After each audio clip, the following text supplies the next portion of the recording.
Je voudrais tout d'abord, au nom du président de la commission de la CEDEAO, son Excellence Kadri Désiré Ouédraogo, et à mon nom propre, exprimer toute notre gratitude aux autorités et au peuple du pays de la Teranga d'avoir bien voulu abriter cette rencontre ici à Dakar. Le Sénégal a toujours joué un rôle de premier plan lorsqu'il s'agit de rassembler et d'unir pour construire.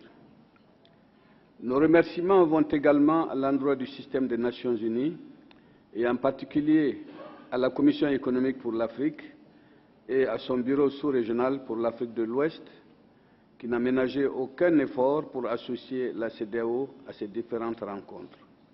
Il faut dire aussi que ces rencontres ont toujours été effectuées autour de thèmes cruciaux pour le développement de la région Afrique de l'Ouest.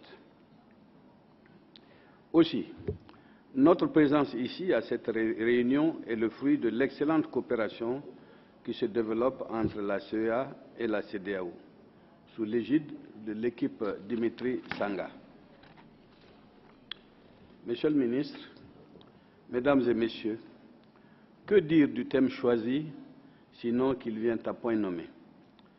Cette 18e session du comité intergouvernemental d'experts, placée sous le thème « Vers une transformation structurelle des économies de la sous-région de l'Afrique de l'Ouest à travers le développement des infrastructures ». En effet, ce thème a pour but d'examiner l'évolution quantitative et qualitative des infrastructures et leur contribution au développement de la zone de libre-échange et d'identifier les enjeux et défis liés au développement et au financement des projets d'infrastructures, ainsi que leur contribution au développement économique et à la transformation structurelle des économies de la sous-région. Ces objectifs sont en parfaite phase avec les priorités d'intégration et de développement de la CEDEAO. En effet, l'article 32 du traité révisé de la CEDEAO fait référence au développement de l'infrastructure à travers l'élaboration de politiques communes en matière de transport et de communication au sein des États membres afin de promouvoir la facilitation et la circulation des personnes, des biens et des services dans la communauté. Mais la paix, la sécurité, la bonne gouvernance et le respect de l'état de droit en sont les conditions sine qua non. Je le dis parce que d'expérience, la CEDEAO sait qu'une fois que les pays qui ont connu des conflits chez nous se sont stabilisés, ces pays enregistrent des très beaux taux de croissance élevés. C'est le cas de la Sierra Leone, c'est le cas du Libéria et aussi c'est le cas de la Côte d'Ivoire. Monsieur le Président sortant, la Côte d'Ivoire enregistre actuellement, depuis quelques années, 3-4 années, enregistre un taux de croissance de plus de 9%, pratiquement un taux qui frôle les 10% et de manière constante. Et je pense que ceci montre très bien le lien évident entre la stabilité des pays et la croissance, bien sûr au prix aussi d'efforts de développement et de réformes structurelles. Voilà donc la véracité de cette affirmation. Mesdames et Messieurs, Monsieur le Ministre, le développement des infrastructures constitue un enjeu majeur et un puissant moteur du développement de nos économies. C'est pourquoi depuis sa création en 1975, dans moins de 2 mois, nous allons fêter notre 40e anniversaire, la CEDEAO a entamé d'importants chantiers dans le domaine de l'intégration et singulièrement concernant les infrastructures. À cet égard, elle a enregistré des avancées que nous considérons significatives. Au titre des infrastructures de transport, il convient de souligner que les progrès réalisés dans le cadre de la construction de la côtière ouest-africaine, Dakar-Lagos, qui relie 11 pays avec une distance totale de plus de 4500 km partant du Sénégal jusqu'au Nigeria. Elle a entamé la première phase de l'autoroute multimodale Abidjan-Lagos, l'autoroute à 6 voies et à chaussées séparées, avec des mesures complémentaires de facilitation du commerce et du transport et reliant Lagos à Abidjan, en traversant les territoires du Ghana, du Togo et du Bénin. C'est un tronçon qui supporte plus de 2/3 des activités liées au commerce et au transport et au transit en Afrique de l'Ouest et enregistre un trafic d'environ 47 millions de personnes chaque année. À ce niveau, un traité a été signé entre les 5 États membres concernés et une autorité de gestion de ce corridor a été créée lors du 44e sommet de chefs d'État et de gouvernement en mars 2014 à Yamoussoukro. Il faut également souligner l'engagement des signataires à contribuer à hauteur de 50 millions de dollars pour les activités préparatoires au titre de ce projet. Au niveau du corridor Dakar-Abidjan, un montant de 62,2 millions d'euros a été mobilisé dans le cadre du 10e FED pour la réhabilitation de 103 km de route entre Bandia-Juma, Sierra Leone, à la frontière du Libéria, avec la construction de 3 ponts. Des consultations sont en cours entre la CEDEAO et la Chine pour les tronçons manquants du corridor Dakar-Lagos. Une mission d'évaluation et de collecte de données a été effectuée l'année dernière par une équipe d'ingénieurs chinois dans les 11 pays côtiers. Au titre de postes de frontières juxtaposés, destinés à améliorer la circulation des personnes, des véhicules et des biens aux frontières afin de réduire significativement le temps de passage des passagers et des bus aux postes de contrôle. 4 postes de contrôle sont en cours de réalisation. Il s'agit de postes juxtaposés, Sémé-Kraké, Nigeria, Bénin, de Noépé, Togo, Ghana, de Malinville, Bénin, Niger et d'autres.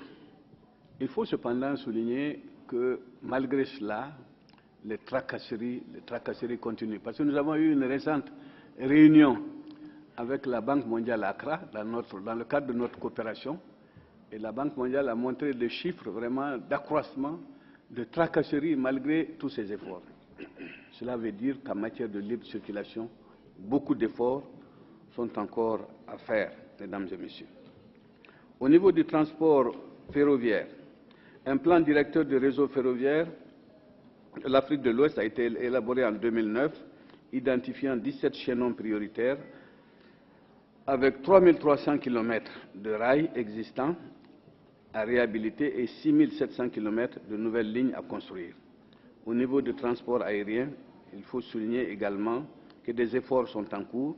Il s'agit d'un dossier qui est confié au président Alassane Ouattara. C'est bien sûr un dossier qui reste d'actualité et un dossier assez lancinant également pour chacun d'entre nous qui sait vraiment les tours et les détours que nous faisons pour arriver, soit nous quittons nous Abidjan, Lagos pardon, nous quittons Lagos ou nous quittons Abuja pour arriver ici, c'est pratiquement une journée. Nous sommes arrivés tardivement vers 3h, 4h du matin. Donc je sais que les autres ont eu les mêmes difficultés. Mesdames et messieurs, monsieur le ministre, voilà un peu, dit en quelques mots, les chantiers, un aperçu des chantiers que la CEDEAO met en œuvre.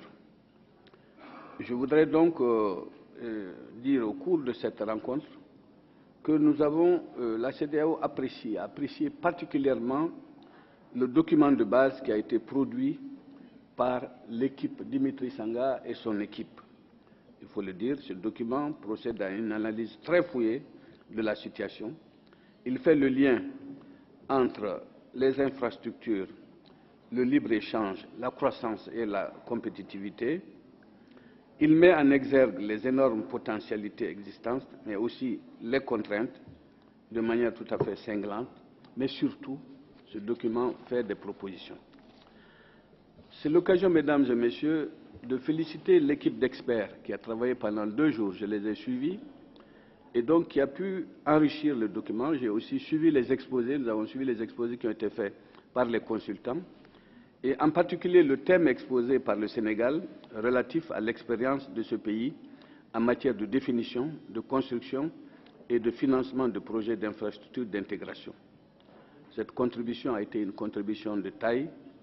Je suis sûr que nombreux de nos pays qui cherchent l'émergence pourront s'instruire de ce document de qualité.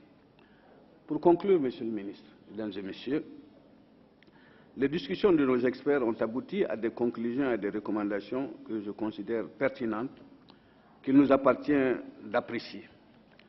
Il s'agit en particulier, ces experts se sont posés des questions très importantes.